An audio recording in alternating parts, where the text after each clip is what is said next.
morning. Thank you very much for all of your feedback over the last few months and different thoughts and ideas about how church could possibly run in the future. Both verbal and written feedback that we've received. We had a good discussion within the deacons meeting last night. So I apologise I haven't been able to respond to every message and email, but we do appreciate everything that's been said. And we do hear it all as well. We understand people have different positions.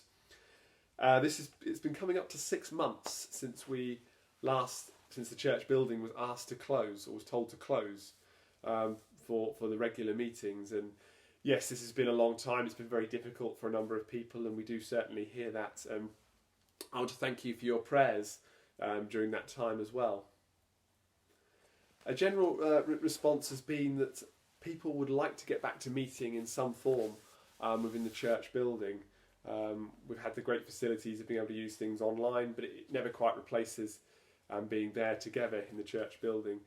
So we had a meeting, leadership meeting last night, and the outcome of that was we've also had discussions with other churches as well, leaders in other churches that have opened, what their challenges have been, what good things there have been, and it's very difficult to compare and try and replicate, and it's not always the easiest thing to do, because every church, as I say, has different buildings, different staffing, different facilities, different congregations, but it is useful to pick up some things and some of the potential challenges as well.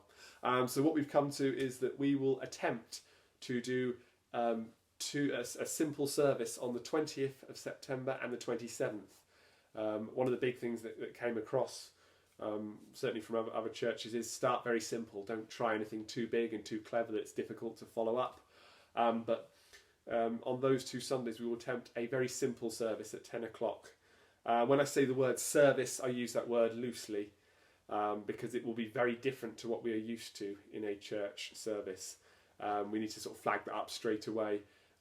People like me who've come to church their whole life, we have our ideas of how church is, and probably many of you do as well. It's not going to be like that.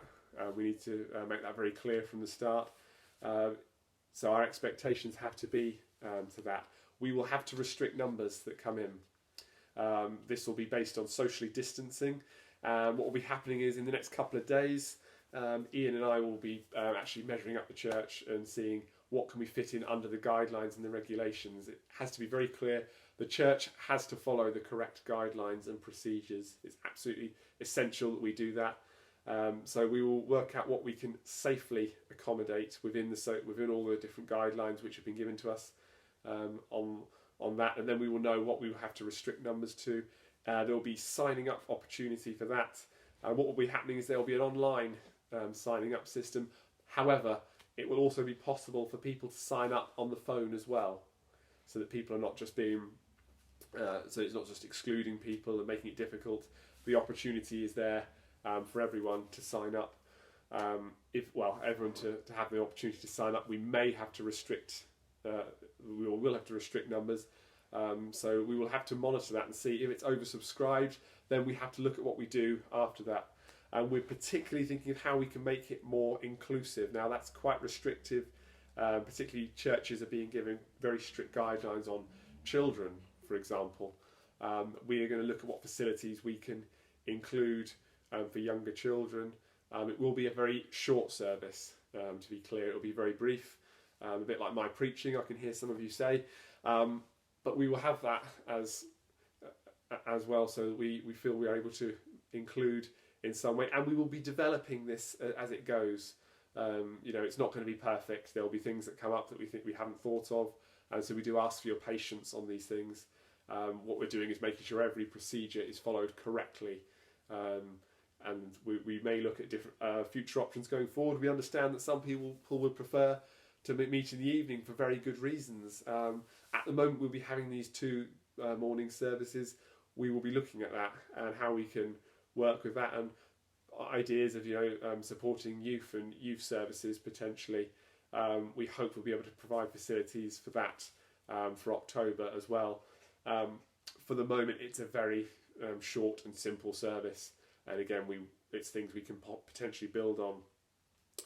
And a message there to house group leaders. I apologise if I haven't had the chance to speak to you all individually. But we are able to create the facilities for house groups to meet in the church as well. We have to be very careful, follow the right procedures, have all the right systems in place, but that is something which can happen socially distanced within the church.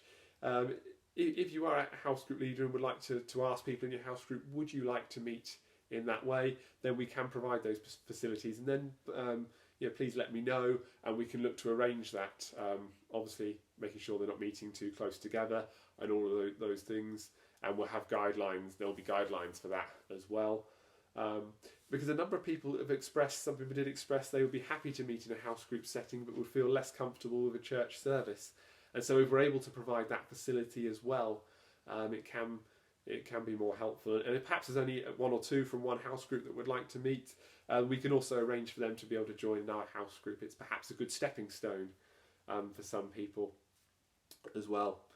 Other things that we're looking to put in place is the prayer meeting. People have expressed, could we have the prayer meeting at the church? Well, big thanks to Ian and Donald, because they have got the ball rolling for there to be the internet set up within the church, which will obviously increase options with other things as well for the church. And when that's available, we will have strict guidelines on the internet within the church. But what it's mainly going to be able to be used for is using things like YouTube for different things, different ways within the service, perhaps responsive songs to be listened to, which can be great even without all these restrictions. But also we will hopefully be able to have the prayer meeting on Zoom as well. We recognise there are some people who are happy to join the prayer meeting on Zoom but might be reluctant to come to the meeting. So we're going to look to see if we can have that facility. We hope that there will be the possibility of doing that next Tuesday, for the prayer meeting next Tuesday. The new term prayer meeting is happening tonight, and that's going to be on Zoom. It's a chance to pray for things within the church going forward, and also time of communion at the end of the prayer meeting on Zoom. So we will share in that time tonight, and I'll send it's the same login details, but I'll send those out as always. And a reminder, the church is open for prayer still. Tuesday morning 10:30 till 12, Wednesday afternoon 3 till 4:30, and 7 till 8:30 on Thursday evening, so that a morning, afternoon and evening slot is being made available. Chance for people to come and pray. Some people find that very helpful, being able to pray and really pray for things within the church as well, particularly going forward. Finally, what I would like to say, two things finally really, is we recognise there's been a range of feedback. People are in various positions, and we ask that people can be gracious with one another. We understand everyone has a different perspective, people may have different concerns, and no one should be under any pressure, feel under pressure to go to anything, but also people respect those who do wish to attend things, and we ask that guidelines are followed. The guidelines will be published and will go out, will be displayed as well, but we ask that people are gracious with one another, with people's different perspectives on this as well. Finally, I'd like to share a Bible verse. And I shared this with the deacons about a year ago when we had a Leaders Away Day over at Mega Baptist Church. And it's Matthew chapter 16:18. And I tell you that you are Peter, and on this rock I will build my church, and the gates of Hades will not overcome it. Jesus says, I will build my church. That is our prayer, that he will build his church. We are the tools and he chooses to use us, but ultimately the responsibility is with God. Jesus says, I will build my church.